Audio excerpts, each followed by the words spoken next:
My mother said it the same way she'd mentioned she switched laundry detergent. Casual, flat, barely lifting her eyes from the centerpiece. Ashley, honey, you need to find yourself an apartment. You're 20 now. We never really, you're old enough. She said it at the dinner table, on my birthday. My father was cutting his steak. My younger brother Derek was scrolling his phone under the tablecloth, the blue light catching his jaw. Nobody looked at me. The candles on the cake, a grocery store cake, white frosting, the kind with the little sugary roses in each corner, caught the draft from the vent and flickered. I sat with my fork in my hand. I set the fork down. I picked up my glass of water and took a slow sip, and I did not say anything at all. Then I stood up, folded my napkin, placed it on the table, and I laughed. A short laugh, genuinely surprised. I said, "Okay." I picked up my jacket from the back of the chair and I walked out the front door. I did not look back. My mother called after me once, one word, my name, and then didn't call again. That was the night of March 14th. I had $47 in my checking account and a duffel bag with 2 days of clothes because I had not anticipated needing more. I drove to a gas station 2 miles from the house, parked under a light, and sat in my car for a long time. The next morning, I had 49 missed calls. I did not call back right away. And when I finally picked up, 3 days later, 3 days during which a great many things changed, some of them permanently and in ways my parents were not going to enjoy, my voice was the calmest thing I had ever heard come out of myself. I had done something by then. A few somethings. I want to tell you about all of them.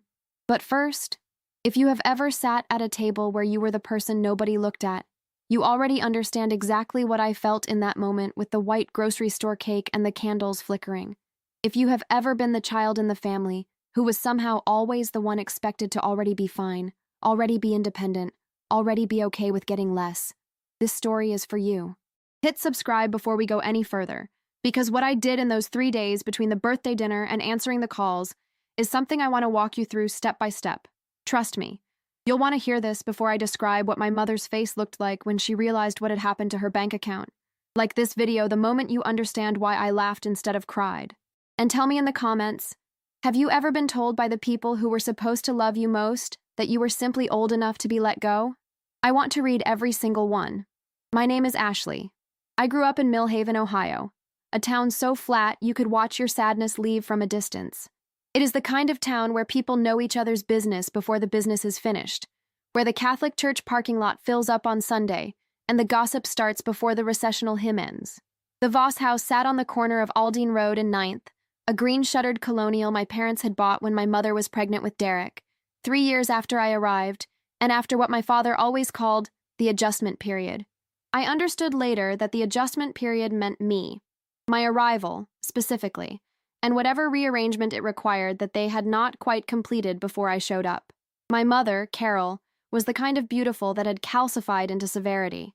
She had been very pretty at 20, and by 42 she was still striking in that tightly controlled way. Never a hair out of place, never a run in her stockings, a woman who organized her spice rack alphabetically and considered it a personality. She was not unkind by any observable measure. She fed me, clothed me, attended my school events with a look of careful neutrality. The unkindness was a matter of calibration.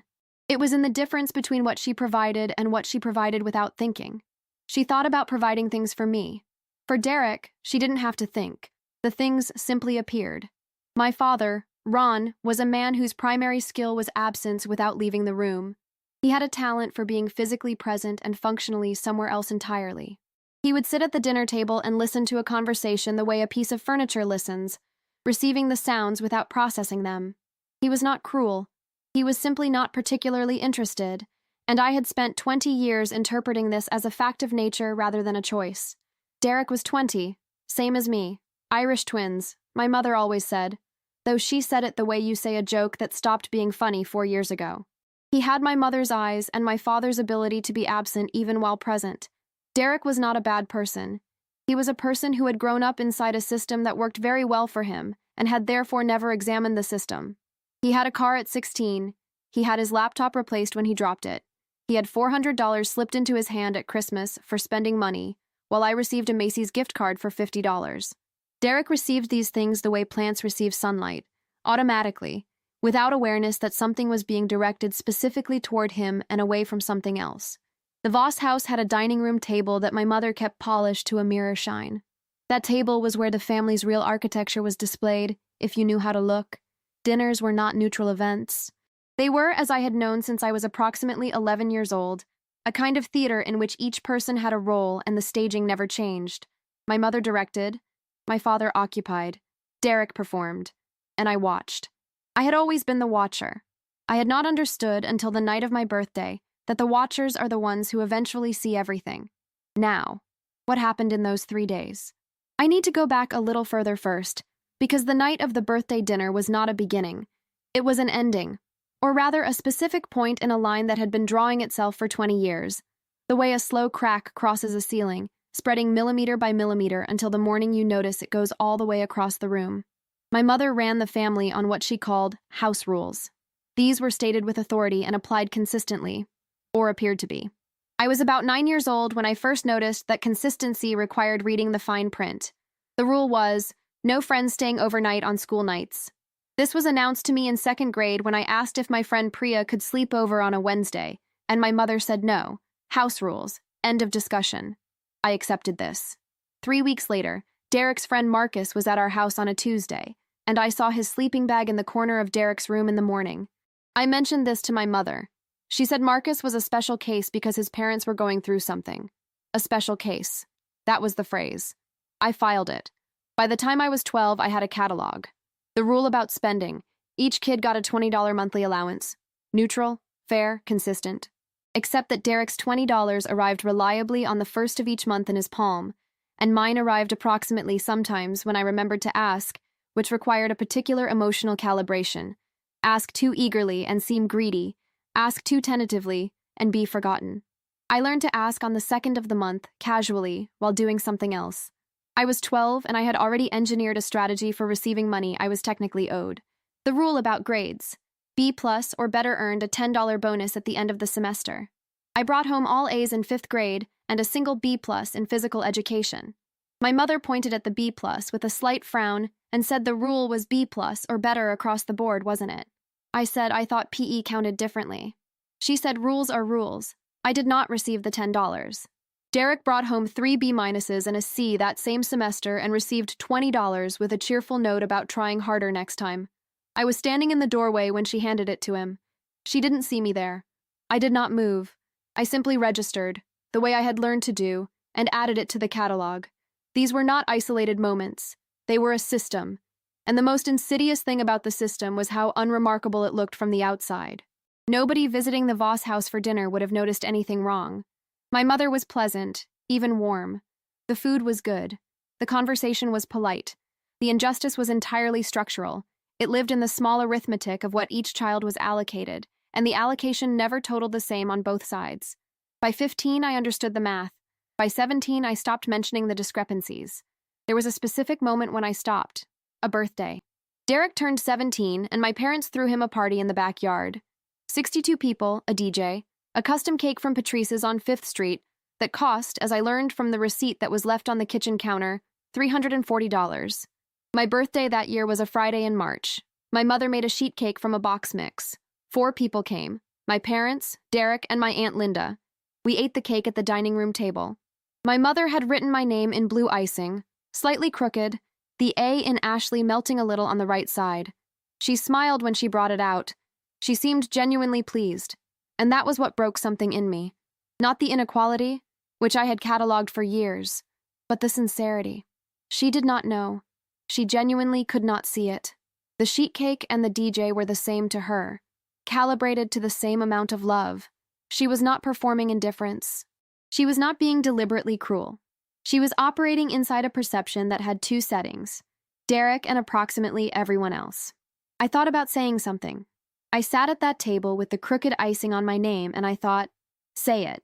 And then I watched my father cut his slice, and I watched Derek look at his phone and I thought, accurately, to what end?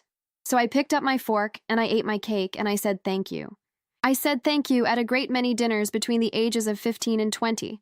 I said thank you for the sheet cakes and the $50 gift cards and the second-hand furniture that arrived in my bedroom with the explanation that it was practically new. I said thank you for the used winter jacket my mother found at the Goodwill while Derek got a North Face. I said thank you for the bus pass that appeared in an envelope on my 16th birthday, while Derek got a 2008 Honda Civic with a red bow on the hood, parked in the driveway, my mother filming the whole reveal on her phone. She didn't bring her phone to my 16th birthday. She hadn't known she'd need it. The bus pass was a Millhaven Metro monthly pass, loaded with $30. It was in a birthday card, one of those generic ones with a balloon graphic and "Happy Birthday" in gold letters. She had signed it, "Love, Mom and Dad." I turned it over in my hands for a moment, reading the terms on the back of the pass, the instructions for how to tap it at the kiosk. Derek had said, somewhere to my left, "Bus pass?" with a small upward inflection that wasn't quite a laugh, but was in the same neighborhood. My mother had looked at him briefly, the kind of look that contained a whole sentence, and he went quiet. My father had already gone to watch television. I used that bus pass for 2 years. I knew which routes ran on time and which ran 8 minutes late in the winter. I knew the drivers by their voices, the one who played gospel in the morning, the one who never spoke, the one who always nodded when I stepped on. I stood in the dark at 5:45 a.m. some mornings, waiting for the 7A, and I had a lot of time to think. One thing I thought about, specifically, was money.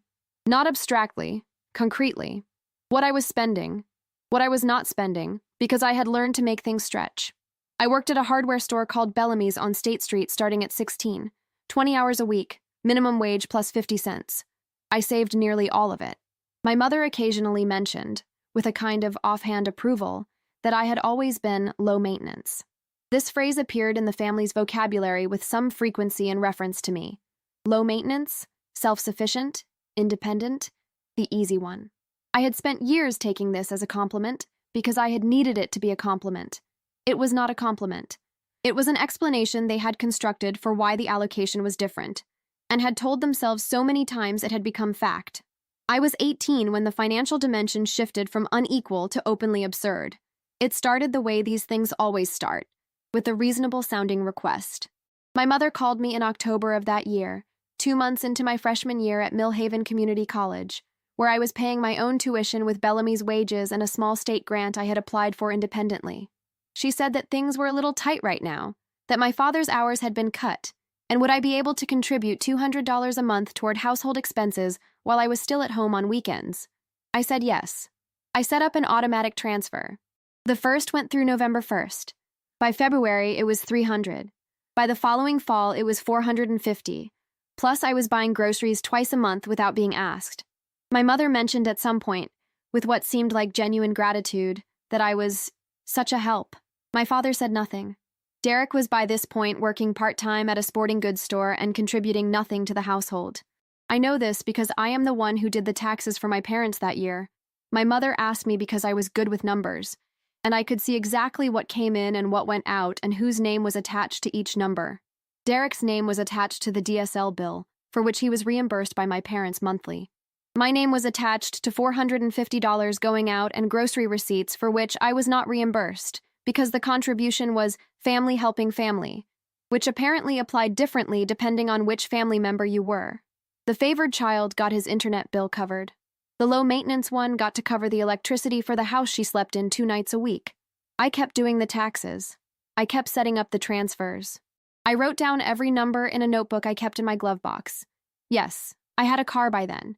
A 2004 Kia Spectra I had bought for $2,300 in cash from a man on Craigslist, because I had been saving at Bellamy's for 2 years and I had done it myself. The notebook had dates and amounts. By the time of my 20th birthday, I had contributed over $11,000 to the Voss household in direct transfers and groceries and incidentals. $11,042 to be precise. I had it written down. I tell you about the money not because it is the point of the story, but because it is the evidence. The money made the system visible in a way that feelings and memories cannot always do. You cannot look at a feeling and say, there it is, February 15th, $450, same as January. You can look at a bank statement and say exactly that. There is someone I have not mentioned yet, and she is the most important person in this entire story. Her name is Sylvie, and she is my father's mother, my grandmother, and she is 71 years old and lives in a brick house on Chandler Street with a garden that she tends with what I can only describe as aggressive love. She grows tomatoes and zinnias and something she calls moonflowers that only open at night. Sylvie Voss has been watching my family for 20 years with the quiet intensity of someone who intends to do something about it eventually and is simply waiting for the moment when it will land correctly. I want you to remember Sylvie. She matters later. She matters a great deal. Now let me tell you what happened on the night I turned 20, after I left. I drove to the BP station on Carver and I sat in my car and I thought about the sheet cake and the bus pass and the $11,000 and the candle that flickered when my mother said the words, and I noticed that I did not feel devastated. I felt something else. I felt, and this is the only word that fits, clarified. Like a glass of water that had been cloudy for a long time and had finally settled. I could see straight through. I texted one person. Sylvie. 3 words. She said it. My grandmother replied in 4 minutes with a single word and a period. Come. I drove to Chandler Street. Sylvie was waiting at the door in her bathrobe with a cup of tea already made. She hugged me, which was the kind of hug that had actual structural weight. Both arms, real pressure, duration. She didn't ask me to explain. She sat me at her kitchen table and put the tea in front of me and said, I've been ready for this for 3 years. I said, What do you mean ready? She said, Come with me. We went to the second bedroom, which she uses as an office, and she opened the top drawer of her filing cabinet and pulled out a manila envelope. Inside the envelope were documents, papers I had never seen, a deed, an account statement, a letter from an attorney. Sylvie sat down across from me and explained, in the steady voice of someone who has rehearsed this conversation for a long time, that she had been watching the Voss household's arithmetic for years. That she had noticed what was in my notebook without knowing the notebook existed. That she had, 8 months ago, transferred ownership of a property, a small rental house on the south side of Millhaven on Elgin Avenue, a 2-bedroom, into my name. Not to be shared, solely into my name. The title read, Ashley M. Voss. That was me. I read the documents twice. The house had a tenant who paid $800 a month. The rent had been deposited into an account Sylvie had opened in my name at Citizens Bank. I had a card. She had the PIN written on a piece of paper she slid across the table now. The account had been collecting deposits for 8 months. 8 months at $800 was $6,400. And there was that number on the statement, sitting in an account with my name on it, already existing, already real. I said, Grandma. She patted my hand and said, You were always worth it, sweetheart. I was just waiting for you to be 20 so nobody could contest the transfer. Then she went to make me more tea. I sat at that table for a long time, holding the deed, reading my own name. Ashley M. Voss. And I thought about every bus ride in the dark, every 5:45 a.m. on the corner of Aldine and 9th, every sheet cake and every automatic transfer, and every time I said thank you when I should have said something else. And then I thought about something else, the banking app on my phone, and the automatic transfers that were still set up. And I thought, tomorrow morning. I slept in Sylvie's guest room that night, the first real sleep I had managed in 3 weeks. The guest bedroom had a window that looked out onto the garden, and in the dark I could see the shapes of the moonflowers, just barely open. I lay there and listened to the house settle, and I made a list in my head, item by item, of every automatic transfer I had running. I woke up to spring light coming through that window, and the smell of coffee from downstairs, and Sylvie was at the stove making eggs. And she didn't ask me how I slept or how I felt. She asked me how I took my eggs. I said scrambled. She made them scrambled. This is the version of love that I understand, the kind that is expressed through scrambled eggs at 7 a.m. without a single dramatic speech. After breakfast, I sat at Sylvie's kitchen table with my phone, and I opened my banking app. I had 3 automatic transfers running from my account. The first was labeled Voss Household, Utilities Share, $450 per month, running since November 2 years ago. The second was labeled Shared Grocery Fund, $200 per month, which I had set up 8 months ago when my mother said things were tight again and the grocery money had been inconsistent. The third was a small transfer of $65 to a shared credit card account, an account that existed ostensibly for family emergencies, but which, reviewing my statement, had been used most recently for Derek's new PlayStation and a set of patio furniture for the Voss backyard. I sat there looking at these 3 items for what felt like a long time, but was probably 45 seconds. Then I canceled the first transfer. The app asked me to confirm. I confirmed. Then I canceled the second. I confirmed. Then I canceled the third. I confirmed. $615 a month, running for between 8 months and 2 years, undone in approximately 90 seconds with 3 taps and a fingerprint scan. Then I went to the shared credit card account. which I was a secondary holder on. I removed myself as a secondary holder. The app confirmed the change. I was no longer responsible for that card. I put the phone down on Sylvie's kitchen table, and I picked up my coffee, and I looked out at the garden, and I noticed, specifically and without drama, that my hands were completely steady. No shaking, no adrenaline, just quiet. The kind of quiet you feel when something has been loud for a very long time and suddenly stops. Sylvie looked at me from across the table with an expression that was not a question. I said, "Done." She nodded once and went back to her crossword. There was one more thing. I want to describe it carefully because it is the part of those 3 days that I think about most often. My mother's birthday was in 3 weeks. I had, for every year since I was 15, organized the family contribution to my mother's birthday. The card, the gift, the coordination between family members. I was the one who texted everyone in October with a reminder. I was the one who made the reservation if they went out to dinner. I was the one who paid for the cake and was reimbursed approximately never. This was another item in the catalog, the invisible labor of organization, which fell to me entirely and was noticed by no one, including my mother, who received the finished product and thanked whoever happened to be standing closest. I had already, before the birthday dinner, bought a gift for my mother. It was a ceramic pot for her herb garden. She had mentioned wanting one, offhand, in January, and I had written it down and ordered it from a small shop on Etsy in February. It had arrived 2 weeks before my birthday, wrapped in brown paper, sitting on the passenger seat of my Kia in the Voss driveway. After I canceled the transfers, I sat down at Sylvie's kitchen table with a sheet of paper and a pen, and I wrote a letter. Not a long letter, not a shouting letter.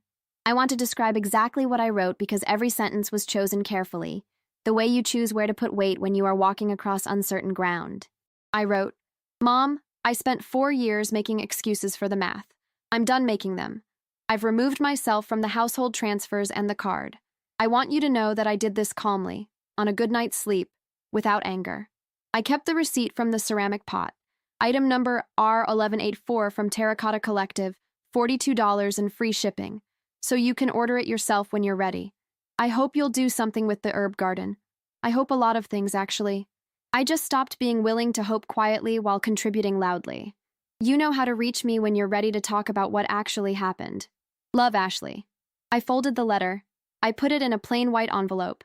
I wrote my mother's name on the front in my normal handwriting. Then I drove to the Voss house at 9:30 in the morning, when I knew my parents would both be home, but Derek would be at work. I put the envelope through the mail slot in the front door. I heard it land on the entryway floor with a soft sound. Then I drove away. I went back to Bellamy's that afternoon. I had a shift at noon, and I stocked shelves and answered questions about drill bit sizes and rang up a woman buying 6 bags of mulch, and the entire time I had the feeling of someone who has set down something very heavy and is learning how their hands feel without it.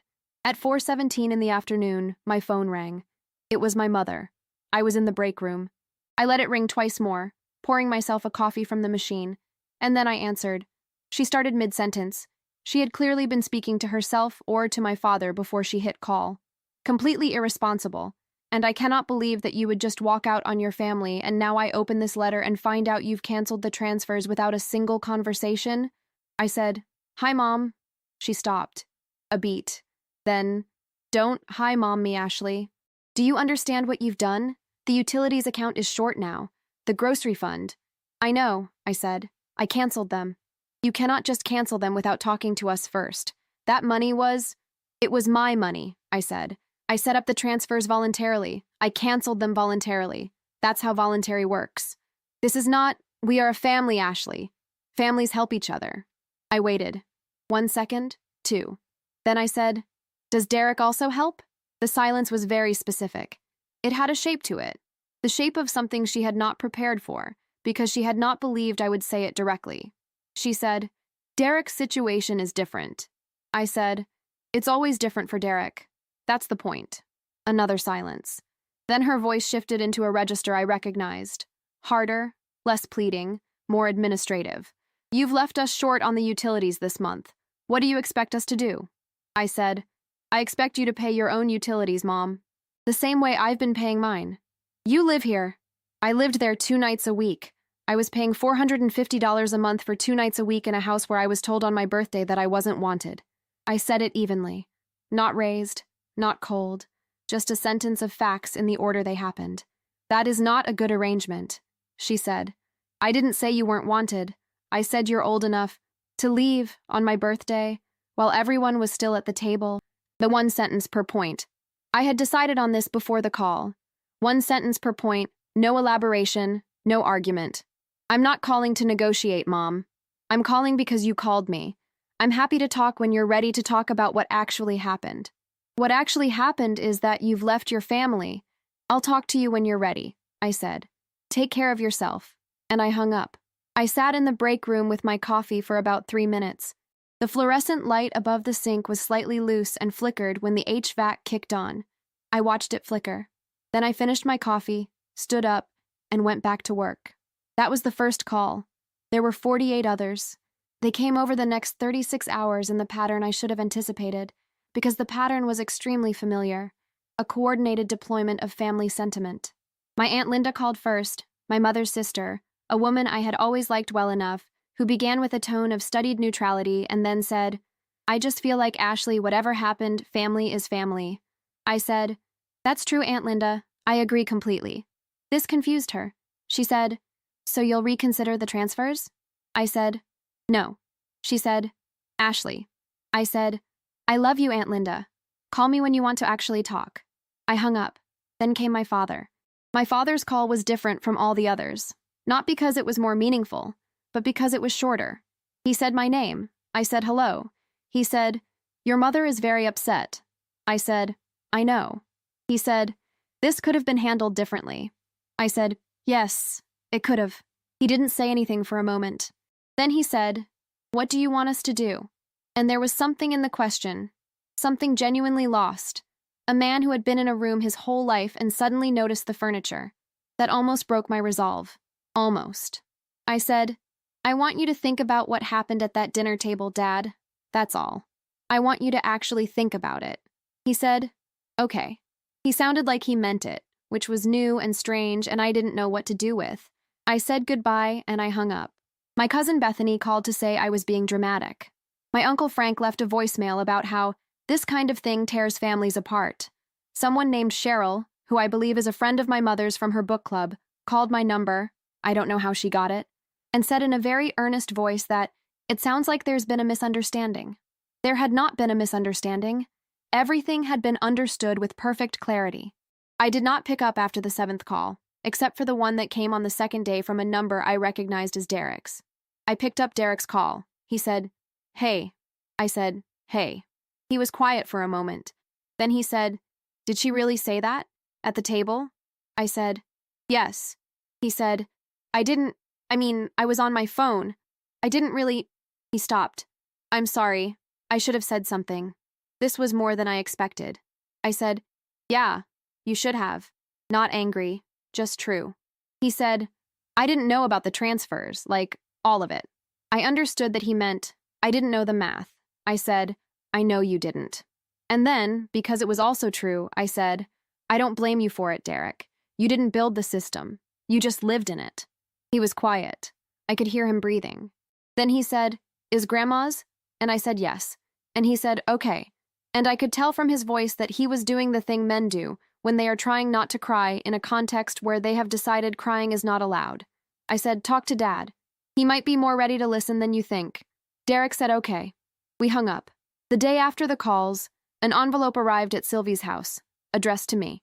Return address, Ashley Voss, care of 112 Aldine Road, which was the Voss house address. My own last name as the sender, which was strange.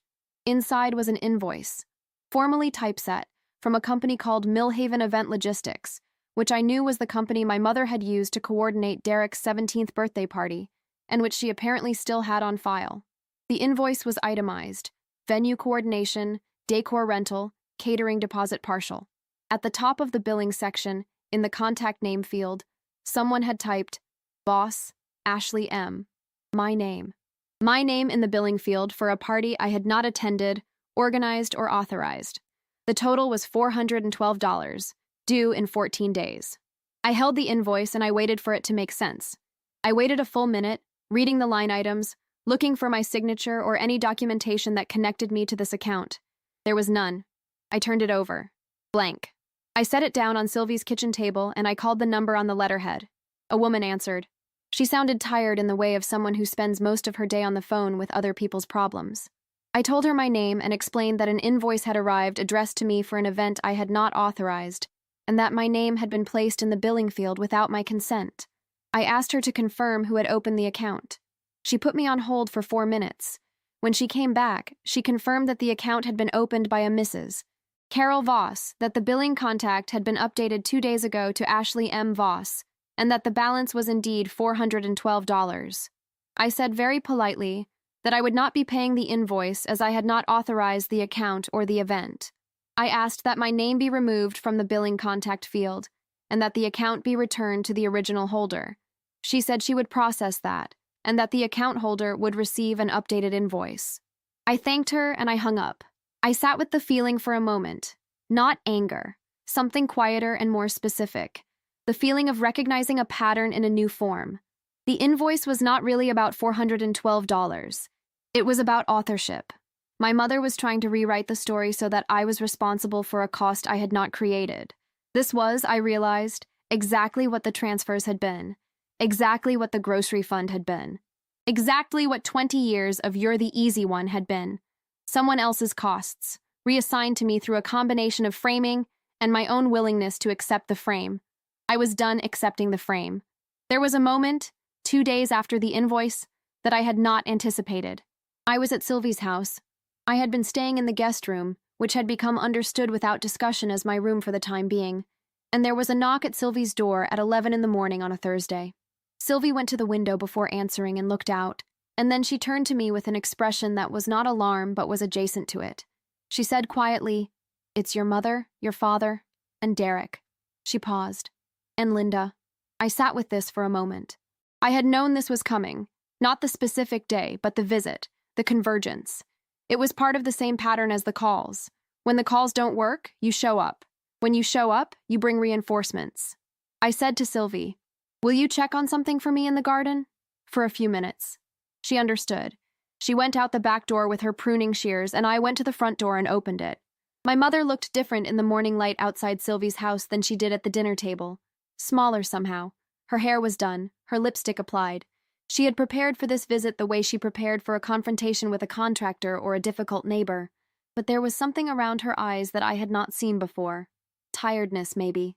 Or the specific exhaustion of someone who has been building a case in their head for 3 days and has just arrived at the argument.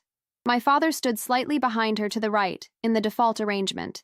Aunt Linda stood to the left with her arms crossed, signaling solidarity in the particular way of people who have not fully thought through which side of a conflict they want to be on. Derek was standing the farthest back, hands in his pockets, not quite a member of the delegation. My mother said, "We need to talk." I said, "Okay." I stepped out onto the porch but did not open the door wider. I did not invite them in.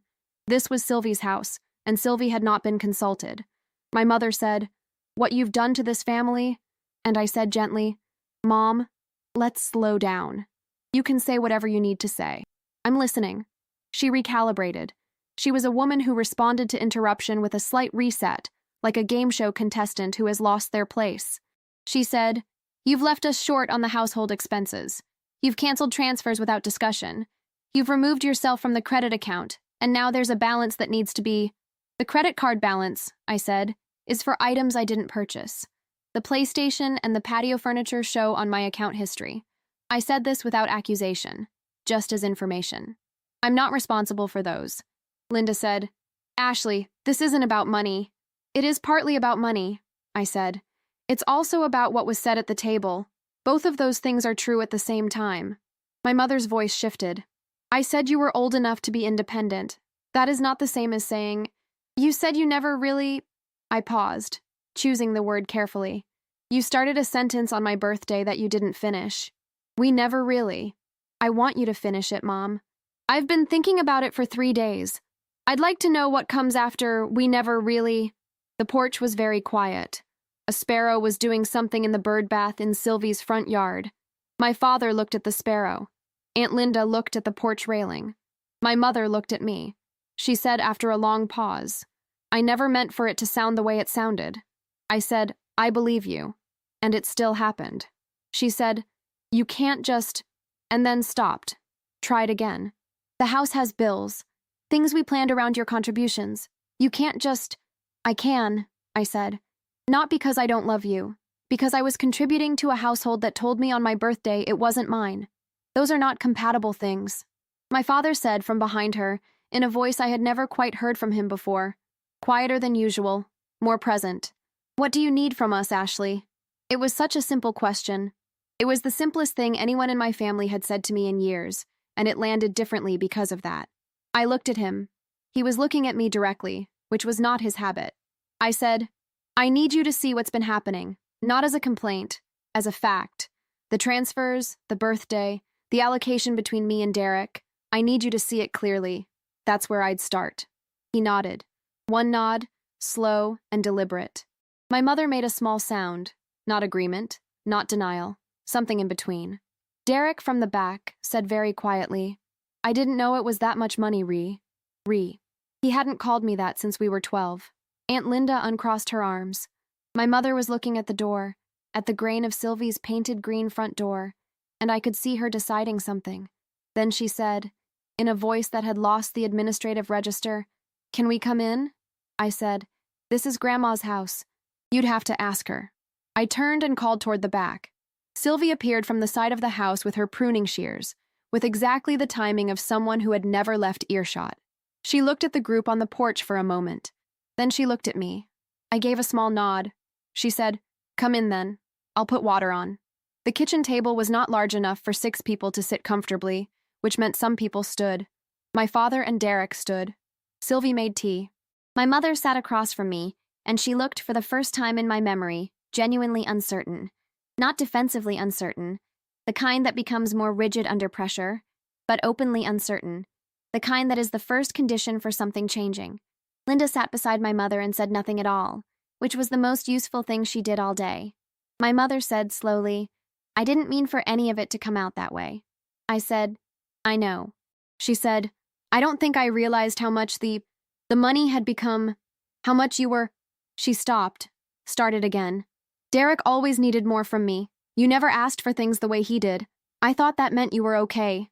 I said, I stopped asking because asking cost something. I stopped asking when I was about 12. I said this quietly, without anger, the way you describe weather. Just the condition of the thing. My mother was quiet for a long time. Sylvie set a mug of tea in front of her without comment and went back to the counter. My mother said finally, I think I did to you what my mother did to me. And then, to my considerable surprise, she started to cry. Not dramatically, not with sobs, just a quiet dissolving of the expression, the eyes going bright and then wet, the jaw tightening to hold it. She pressed her fingers to her mouth. I watched her. My father put his hand on her shoulder from behind, which was more touching contact than I had observed from him in years. She said, My mother always said I was the strong one, that my sister needed more, that I was fine. She said it almost to herself, like she was reading from something. I was fine. I was always fine. And I think She stopped again. I said, Passed it down. She looked at me. She nodded. I said, I believe you. I believe all of that is true. I meant it. And knowing it doesn't undo the birthday dinner or the transfers or 20 years of sheet cakes, what matters is what happens next. She said, What do you want to happen next? I said, I want you to talk to someone, a therapist, a counselor, someone outside this house. I want Derek to contribute to the household expenses. I looked briefly at Derek, who nodded with an expression that suggested he had already been thinking about this. And I want to not be the invisible child anymore. In whatever form that takes. I don't need a party. I just need to not be the one who gets the bus pass. My mother said, I bought Derek that car because he had a job offer that required driving, and you... Mom, I said, not cutting her off, just naming what was happening. You just did it again. She stopped. Her jaw worked. Then slowly, and this was the thing I will remember, she said, You're right. Not as a concession, as a statement of fact. You're right. My father made a sound in his throat that I interpreted as agreement. Sylvie, at the counter, made no sound at all, but I saw her shoulders release slightly. We sat there for another hour. My mother cried twice more. My father spoke more words in that kitchen than I had heard from him in 5 years combined. Derek told my mother, with a directness that surprised all of us, including him, that he had known the arrangement was unequal and had not said anything because it was easier not to, and that this was something he was going to have to sit with. Aunt Linda at some point touched my hand briefly and said, "I should have seen it." And I said, "A lot of people should have." Before they left, my mother stopped in the doorway and looked at me and said, "Where are you staying?" I said, "Here for now." She said, "And longer term?" I said, "I have a plan." I did not tell her about the house on Elgin Avenue. That was mine, and its existence was not yet something I needed to share. She nodded. She looked like she was going to say something else and then didn't. My father patted my arm on the way out. One pat, firm, genuine. That was something. I closed Sylvie's door, not a slam, not a dramatic click, and I stood on the inside of it with my hands at my sides. They trembled for about 10 seconds, which is a thing that happens when you have been very still for a long time and the stillness ends. Then they stopped. I went to the kitchen and sat down across from Sylvie, and she looked at me over her tea mug and said, "Well?" I said, "Well?" She said, "How do you feel?" I thought about it honestly. I said, "Like something broke and set right." She said, "That's about right." She pushed the plate of butter cookies toward me. I took one. The months after that were a slow unfolding. The way spring is in Ohio. Not a single warm day, but a series of cold days, with more warm mixed in than before, until one morning you realize the coat is unnecessary. I moved into the house on Elgin Avenue in May, 3 weeks after the kitchen table conversation. It needed work. The bathroom tile was original to 1987, and the kitchen cabinets had been painted over so many times they were mostly paint, but it was mine in a way that no space had ever been mine before. My name was on the deed. Ashley M. Voss. The tenant in the second unit, a quiet woman named Gloria, who worked nights at the hospital, renewed her lease without discussion. The $800 per month continued coming in. I paid my own bills from my wages at Bellamy's and from the tenant income and from the state grant for my college tuition, and I had, for the first time in my life, money left over at the end of the month. Not a lot. Enough. I replaced the bathroom tile myself, watched 6 hours of tutorial videos, and did it over a weekend with materials from Bellamy's at employee discount. Sylvie came over and declared it acceptable, which from Sylvie was equivalent to a standing ovation. The child in this story, because there is always a child in stories like this, and mine was me. I mean the version of me at 12 standing in the doorway while Derek received his bonus, the version at 16 holding a bus pass and a grocery store birthday card. That child had done something worth acknowledging. She had kept going. She had gotten up at 5:45 a.m. and stood in the dark and waited for the 7A and written down every number in a notebook in a glove box. She had said thank you at tables where thank you cost her something. She had kept the cost secret because she was protecting something. I understand that now. She was protecting the hope that if she managed the situation well enough, the allocation would eventually even out. It never did. But the managing, all those years of managing, those were not wasted years. They were the years when I was building exactly the tolerance for difficulty and exactitude with money and capacity for quiet persistence that made me able to do what I did at 20. The bus pass did not break me. It made me someone who knows bus routes, who knows how to calculate, who knows the difference between what people say and what the numbers say.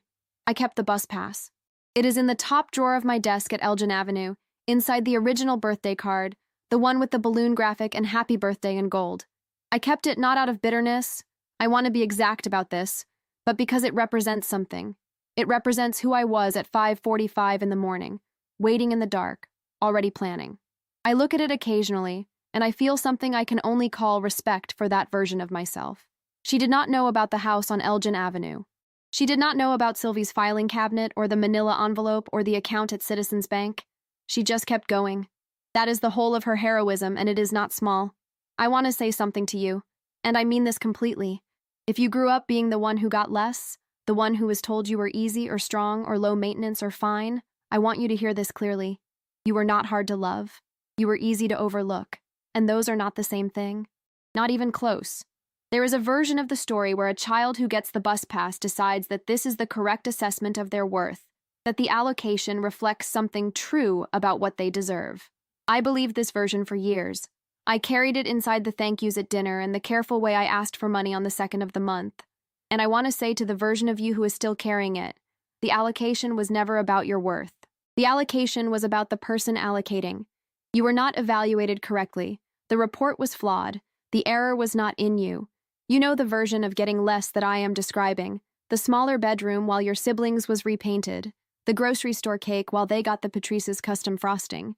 The, "You've always been so strong," which is something adults say to children they have decided not to attend to. Because strong children require less maintenance. And less maintenance is a convenience dressed up as a compliment. You smiled at the dinner table and you said thank you, and you did not cause a scene, because you had understood by age 9 or 10 that causing a scene would cost more than accepting the allocation. You were right. In that situation, with those limited tools, you made the most efficient choice available to you. That is not weakness. That is a kind of intelligence that the people who got the red bow on the Honda Civic never had to develop. What I want you to know now, what I am saying from the other side of a decision made on a gas station parking lot at 11 p.m., is that the efficiency you developed can eventually be turned outward. Not toward the table where you accepted the sheet cake, but toward the life you are building when you leave. You already know how to calculate. You already know how to wait. You already know how to notice what others don't. Those are not consolation prizes. They are the actual tools. I am 21 years old. I own a house. I work at a hardware store where I know where everything is and can explain why a number 11 drill bit is not a substitute for a number 10. I drive a 2004 Kia that I bought with cash from a Craigslist man, and which has 209,000 miles on it and starts every single morning. I have a savings account that I named, privately in the app's label field, Voss M. No one else. I have Sylvie's phone number saved at the top of my contacts. I have a guest room with a window that looks into the garden, and the moonflowers only open at night. And most nights I do not miss the green-shuttered house on Aldine Road the way I expected to miss it. There is someone who saw me when I didn't know I was being seen. She saw me at 12, at 16, at 18. She kept a filing cabinet. She waited for the right moment. I want to say, to whoever in your life did that for you, the teacher who kept your drawing, the neighbor who hired you to water plants at $10 an hour and called it fair wages, the grandmother who knew your name in the billing field before you knew it yourself, those people are the architecture of what came next. Find them. Tell them. They almost certainly don't know the full size of what they did.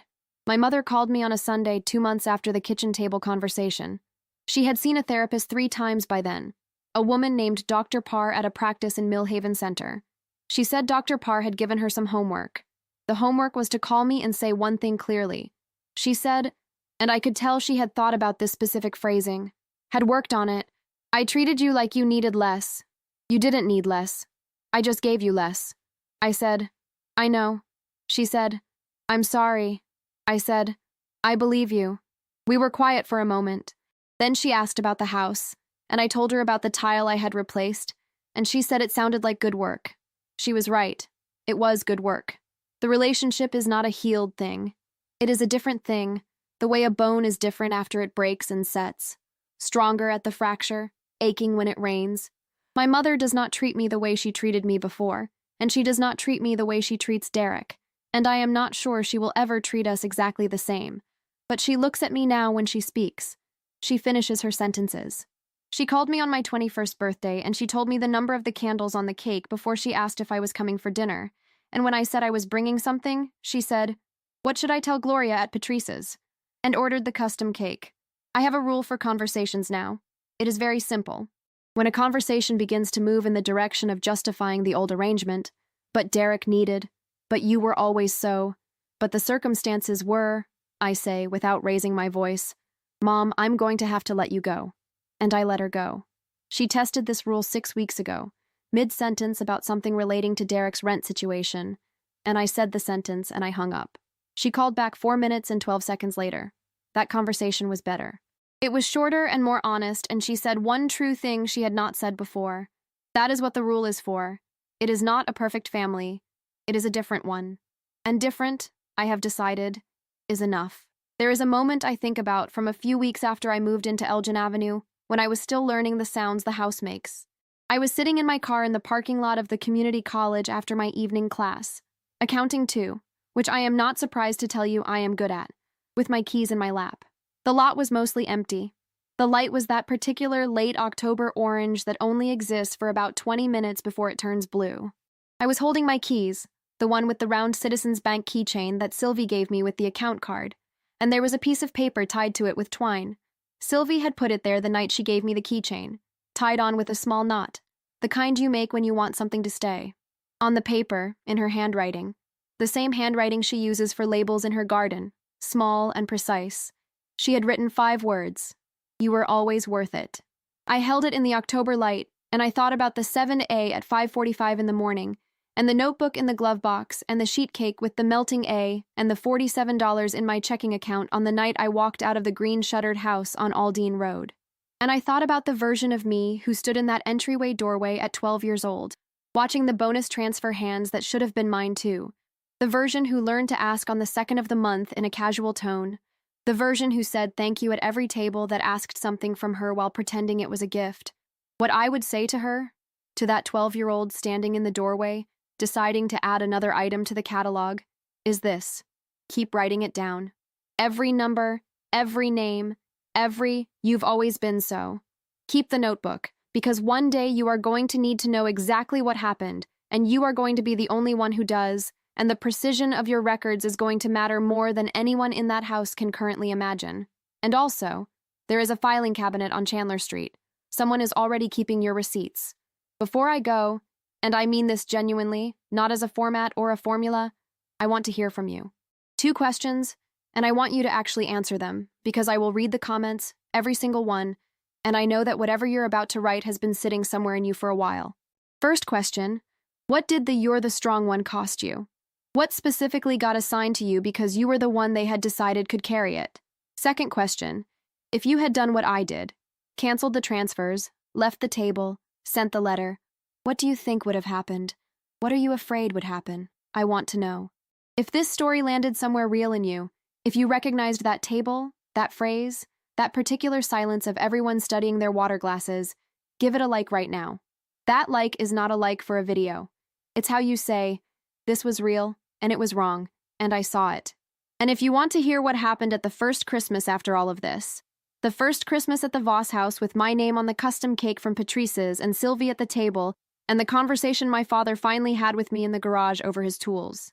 Subscribe right now, because that chapter has a moment I cannot describe briefly, and it involves my father saying something to me that I think he had been storing for 20 years, waiting for a version of events where saying, it was finally safe.